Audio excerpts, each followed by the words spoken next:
Our fourth episode in the GT1 series doesn't discuss any great revolution or major regulation change, and unfortunately for me, I have to make the Lister Storm GT sound interesting. First and foremost, the Lister Storm was not always a GT2 GTS car as we'll be driving it today.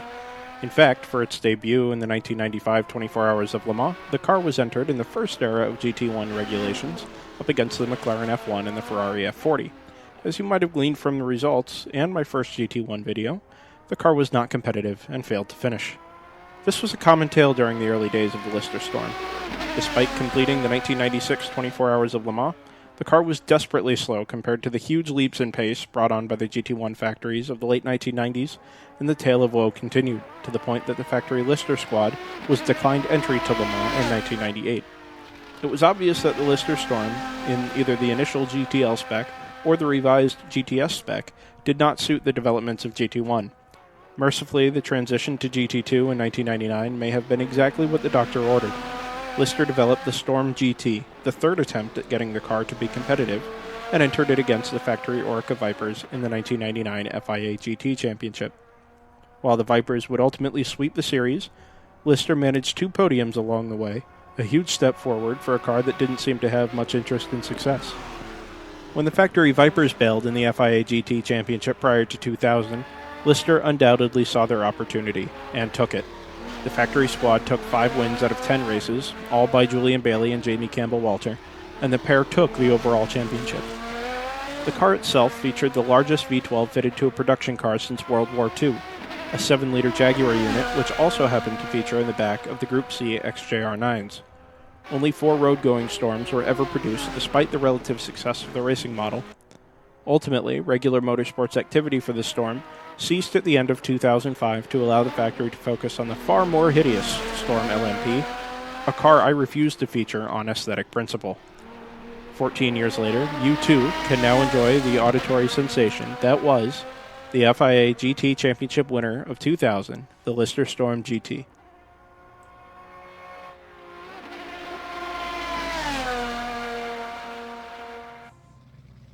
Alright everybody, here we go again. One lap of the Nürburgring Gesamtstrecke. Doesn't get much better than this. Cold tires, cold brakes. And today, it's a Lister Storm GT. If you ask RSS, we're in the Tornado V12. I'll take it either way. It's a glorious sounding car. RSS have done a fantastic job with that aspect of it, as they always do.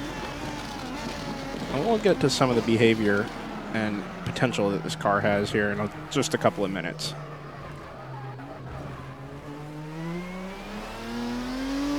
First thing you notice, apart from the obvious sound differential between the two, is it's a right-hand drive car.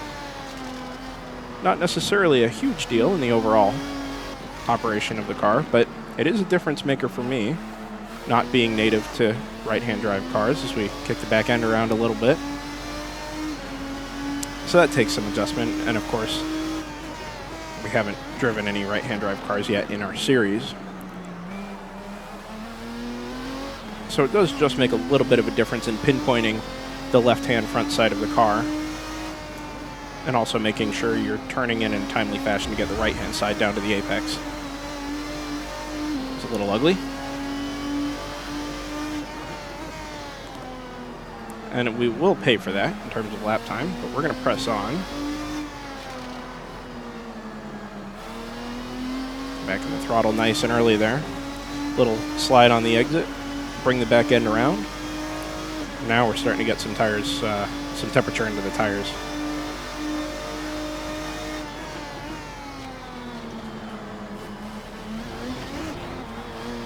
With a curb again there. Like I said, we're going to pay for some of this stuff. Don't you worry. Wide there at the apex. Maybe my worst corner, other than Verstappen, on the whole circuit. Second thing you're going to notice about the car, after you get over it being a right-hand drive car, second thing you're going to notice is it's a mid-engine car. So it's got weight in a much different spot. Not only that, it's a different weight, because this is a V12 instead of the V10 that the Viper held. So you've got that adjustment there as well. And that one is much more significant to the overall dynamic of the car. In particular, it is so much more responsive on turn-in.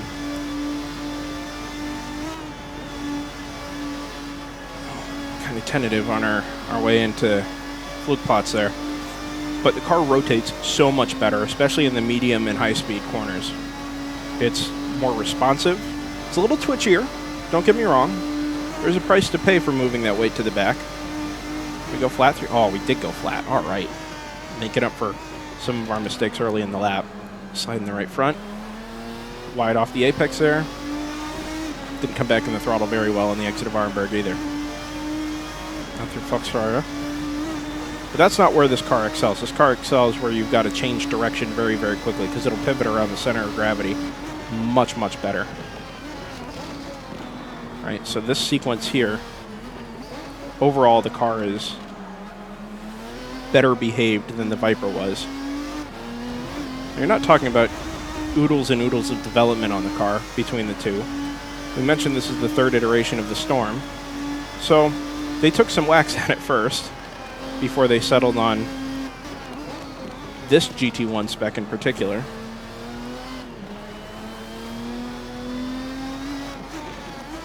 Ah, I wanted second there.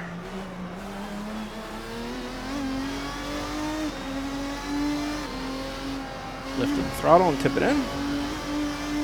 See, and this is where the car is less good than the Viper was, although we've done all right.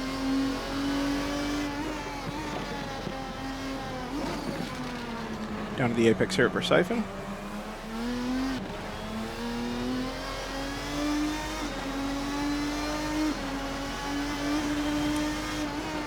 I found, too, that the car is a little better on the throttle than the Viper was, and that is certainly owing to having more of that weight around the back. There we go. Not a tidy lap by any means, but I've never claimed to be able to do that on a regular basis anyway, so... Allow the links. Bergwerk, nice and early on the brakes. Find the apex. Let the car run out wide, not over the curb. Ah, it's pretty. I'll take that. A long run up the hill through the forest once again. 4, almost 5 minutes in. Grab 6th gear here, and it's got plenty of torque. Not like the Viper, but enough that it'll keep pulling up the hill here at about 160, 165 miles an hour. That's what we do here at Klostertal. Yeah, that's pretty. That felt really, really good. Careful here, because you can't find the left side of the car on the way in, and you need every ounce of road if you're going to try and do that flat. Ooh, we're wide. Oh. That was fun. Probably not fast, but it was fun. Grabbed first a little too early. That was not as fun. I hate popping out the top of the edge of the bank there at the carousel. This is where the car really excels. Right up here at Hoacht. It'll change directions. It'll stabilize mid-corner if you need it to. Come back in the throttle. It responds well. It's got decent traction.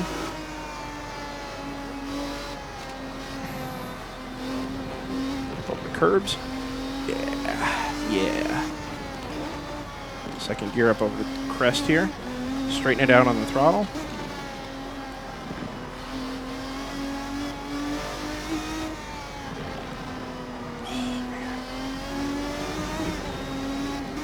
You know, you run a sector like this, it's not the fastest, but it's online.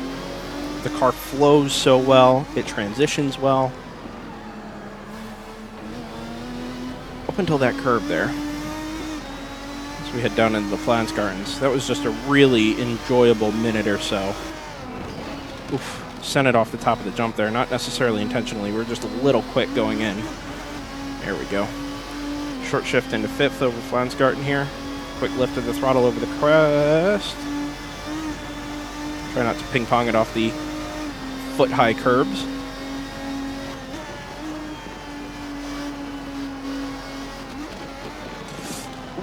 Wide here. As long as you come back in the throttle reasonably confidently, you can get it back. Flying out the top of the Schwalbenschwanz again. That corner rewards being conservative, much like the carousel. And in a hot lapper's mind, it's not really the way you do things, you know? I'm not breathing heavily this time, but my legs are pretty tense. It's, like I said, it was a very natural flow through most of that third sector of the lap, and the car just flowed very nicely, second and third gear, from the left back to the right. And there really wasn't too much tension going through there, so I wasn't holding my breath. But you are kind of, you know, you have to be very tentative on the throttle. These cars have a ton of power and no traction control, so you pay for it a little bit.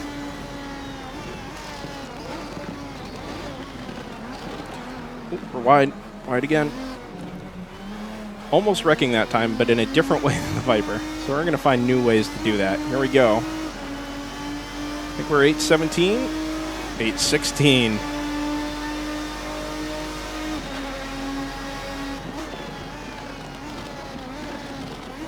So we're basically playing balance of performance here. But it's a well-built car, as you can obviously see. It's got a couple years of development on the Viper. The Viper was run by factory teams. So each side, you know, leading into that 2000 season had their strengths. And you could see why the Vipers were probably stronger in 99 as a factory squad. And then you find out why Lister was able to take the championship in 2000, because this has just been an awesome ride. Really awesome ride. So as always, we'll go get some data. We'll plug it in, record our findings, and yeah, we'll talk to you here in a little bit.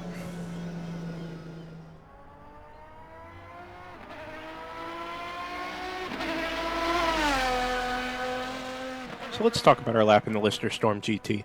First thing I get from the information, obviously, is the lap time. The differential was 0.352, so about a third of a second in favor of the Lister. And there's a couple of reasons for this. Obviously, the Chrysler was a heck of a car.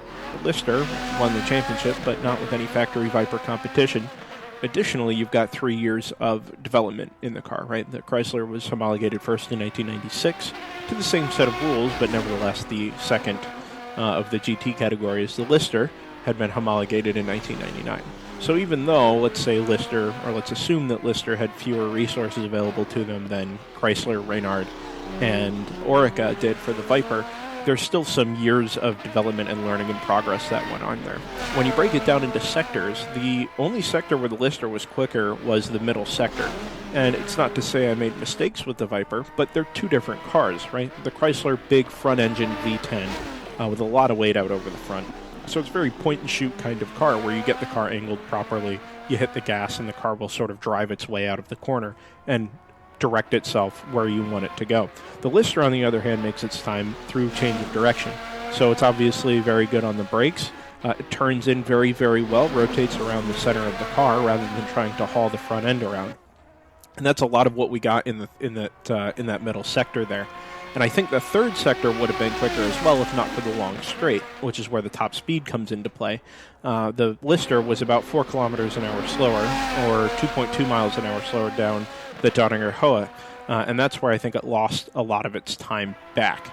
All that to say, these are two fairly evenly matched cars, and we saw that in the 1999 FIA GT Championship. But ultimately, when it comes to lapping the Nürburgring, there's just enough in the Lister, especially owing to its overall car design and car theory, that made it a slightly better car. Of course, our other point of information of interest is the average throttle percentage, and that was actually much higher in the Lister, 73.52%. compared to about 72 for the Chrysler. And this is obviously the highest we've seen so far. And again, I think this owes to having a little more weight towards the rear. You can be a little more confident coming back in the throttle. It's got maybe a little less torque and power, so there's a little more throttle to play with without having a negative response from the rear tires.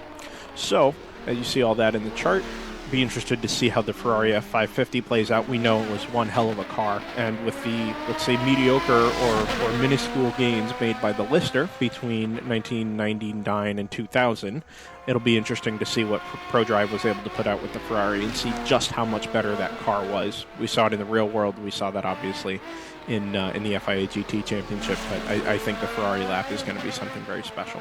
So we'll see you in the next video. Thanks everybody for watching.